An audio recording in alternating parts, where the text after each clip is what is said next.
Update sa sitwasyon ng mga inilikas dahil sa pagputok ng Bulkang Kanlaon, ating alamin kasama si Assistant Secretary Irene Dumlao, Disaster Response Management and OSEC Concerns at tagapagsalita ng Department of Social Welfare and Development. ASEC Dumlao, magandang tanghali po at Merry Christmas sa inyo. Magandang tanghali, Yusek March and Asek Weng. Maligayang Pasko din po sa inyo. Gayon din po sa lahat ng sumusubaybay ng inyo pong programa. ASEC, kamusta naman po yung mga kababayan po natin na mga inilikas dahil sa pagputok ng Bulkan Kanlaon kamakailan? At ilang individual na po ba sa kabuuan ang mga nasa evacuation shelters sa ngayon? Well, Yusek March, batay po doon sa aming pinakahuling report, nasa mahigit 4,400 na mga pamilya o mahigit 14,200 na mga katao ang pansamantala ay nanunuluyan nga po sa mga temporary mga evacuation centers natin in Region 6 and 7. Actually, may 32 evacuation centers po tayo na minomonitor. Meron po yan sa Bago City, La Carlota City, La Castellana at gayon din sa San Carlos City, dyan po sa Negros Occidental. And meron rin naman po mga evacuation centers sa Canlaon City, sa Negros Oriental.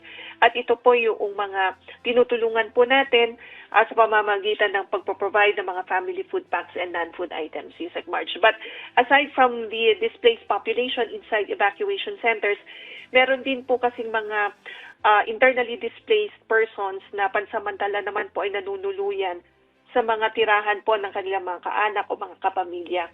Yan po ay nasa mahigit 2,100 na mga families or more than 7,000 naman po na mga katao.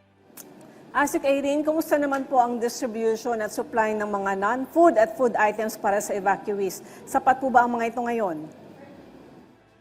Yes po, ASEC Weng, sapat naman po ang ating stockpiles dyan po sa Region 6 and Region 7. And sa katunayan nga po, ang total cost of humanitarian assistance na i-provide na ng DSWD as of 6 a.m. today ay nasa mahigit 52 million pesos. At yan ay binubuo ng mga family food packs and non-food items. Yung mga non-food items po natin, binubuo yan ng mga family kits, family tent, hygiene kits, mga laminated sacks, gayon din po yung mga modular tents, mga sleeping kits, at iba pong mga non-food items. ASEC, nasa gaanong kalaking halaga na po ba ng assistance o aid ang inyong naipamahagi sa mga inilikas dahil sa Bulkang Kanlaon sa ngayon? Opo, Yusek March, as of 6 a.m. today, nasa mahigit 52 million pesos worth of humanitarian assistance na po yung naipahatid natin. At gaya ng nabanggit ko, binubuo yan ng food and non-food items. But karagdagan dyan, meron na rin po tayo na ipahatid na financial assistance sa ilalim po ng Assistance to Individuals in Crisis Situation para dito sa mga naapektuhan. And nagpapatuloy nga po tayo na nag-a-assist sa mga local government units as part of our augmentation support para po mai-provide natin yung pangangailangan ng mga kababayan natin na naapektuhan ng pagputok ng Mount Kanlaon. ASEC, ngayong besperas ng Kapaskuhan, may mga special project ba o program para sa mga, meron po bang project ang DSWD para sa evacuees? Actually po, ang ating mga camp managers, yung ating mga personnel, yung mga kawani natin sa Region 6 and Region 7, na nangunguna nga po ng pagsasagawa ng mga activities bilang tayo ay nangunguna sa camp coordination and camp management.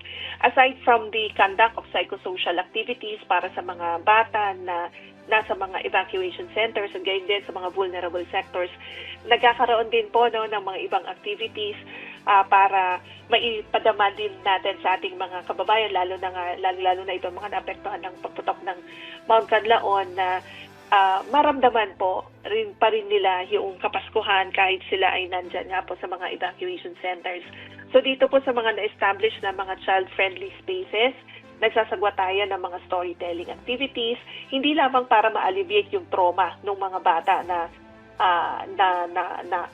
because of what they've experienced na with the eruption of Mount Kanlaon, ay naipaparamdam din po natin sa pamamagitan ng mga activities na yan na tuloy pa rin yung Pasko at despite the situation that they are in, ay naipaparamdam pa rin po natin yung pong Kapaskuhan and may mga gift-giving activities din po na sinasagawa yung mga local government units and private partners who are assisting the department in conducting nga po yung mga activities na nabanggit ko. Okay, Asek, mensahe niyo na lang po sa ating mga kababayan na nakatutok sa atin ngayong Kapaskuhan. Of course, Yusek March and Asek Weng, tayo po ay bumabati muli sa inyo ng maligayang Pasko. And para naman po sa ating mga kababayan, lalong-lalo na po yung nakatutok sa inyong pong programa, nais nating banggitin na ang Department of Social Welfare and Development sa pangunguna po ng ating butihing Secretary, Rex Gatchalian, ay nag-extend po ng ating warmest greetings para sa lahat ng mga pamilyang Pilipino across the country.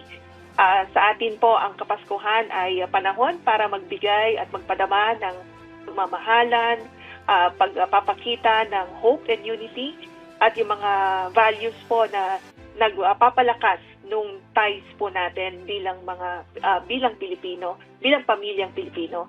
So with these values that bring us closer together as a nation, even in the times of difficult circumstances or challenges, ay atin pong laging ipakita at ipadama yung ating pong pagkakaisa at pagmamahalan. Makakaasa naman po ang ating pong mga kababayan na magpapatuloy yung pong maagap, mapagkalingang serbisyo ng DSWD, at titiyakin po natin na yung pangangailangan ng ating mga kababayan, lalong-lalo na po yung mga vulnerable sectors and the marginalized, ay ating pong maipapahatid. Lagi rin po nating pinapaalala na i-celebrate po natin, no? Lagi po nating alalahanin din yung pong kadahilanan kung bakit po meron tayong ganitong celebration.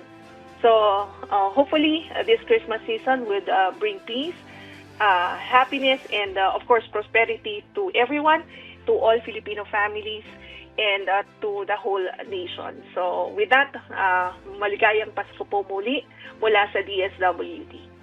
Maligayang Pasko sa iyo, Asik Irene. Maraming salamat po sa inyong oras. Assistant Secretary Irene Dumlao, Disaster Response Management and OSEC Concerns at tagapagsalita ng DSWD.